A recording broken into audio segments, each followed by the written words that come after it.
जो पृथ्वी पर जन्म लेता है उसकी मृत्यु भी होती है। मृत्यु इस जीवन का अटल सत्य है। शास्त्रों में कहा गया है कि व्यक्ति अपने अच्छे और बुरे कर्मों के अनुसार मृत्यु के पश्चात स्वर्ग और नरक लोक में जाता है। कहा जाता है अच्छे कर्म करने वाले को स्वर्ग की प्राप्ति होती है, तो बुरे कर्म करने वाला इस लोक के बाद भी नरक की यातनाएं भोगता है। मित्रों, वीडियो में आगे बढ़ने से पहले अगर चैनल पर नए हो तो सब्सक्राइब कर लीजिए। चलिए वीडियो शुरू करें।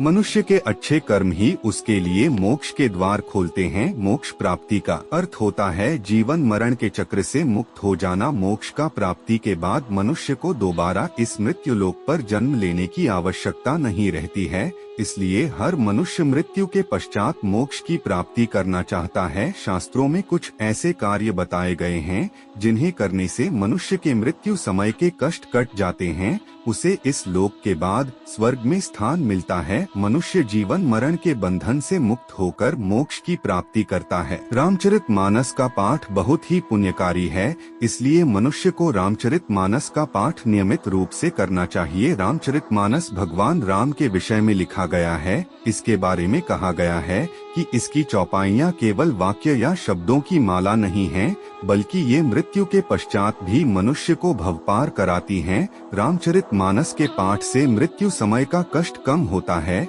और मनुष्य इस लोक के बाद उच्च लोक की प्राप्ति करता है। भक्ति का मार्ग मनुष्य के लिए मोक्ष की प्राप्ति के द्वार खोलता है, परंतु भक्ति पूर्ण लगन से होनी चाहिए। भक्त पूरी तरह से स्वयं भी भगवान की शरण में सौंप दे। सांसारिक बातों से कोई मोह न रखें, यह मार्ग अत्यंत कठिन होता है। आचरण और कर्म ये दो चीजें हैं जिसके अनुसार मनुष्य मृत्यु के बाद मोक्ष, नरक या स्वर्ग का भागीदार बनता है। भगवान श्री कृष्ण ने भी कर्म को सबसे ऊपर बताया है। व्यक्ति को भाग्यवादी न बनकर कर्मवादी बनना चाहिए। अच्छा और सात्विक आचरण एवं अच्छे कर्मों के द्वारा ही व्यक्ति इस जन्म मरण के बंधन से मुक्त हो जाता है। गीता में भगवान कृष्ण ने 20 आचरणों के बारे में बताया है।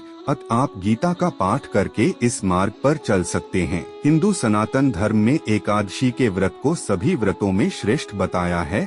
शास्त्रों में भी एकादशी व्रत की महिमा बताई गई है। एकादशी व्रत के विषय में उल्लेख मिलता है कि यदि कोई मनुष्य निष्ठा और नियम के साथ एकादशी व्रत करता है तो उसे जीवन मरण के बंधन से मुक्त होकर मोक्ष की प्राप्ति होती है। मार्गशीर्ष मास में पड़ने वाली एकादशी को मोक्षदा एकादशी कहा जाता है।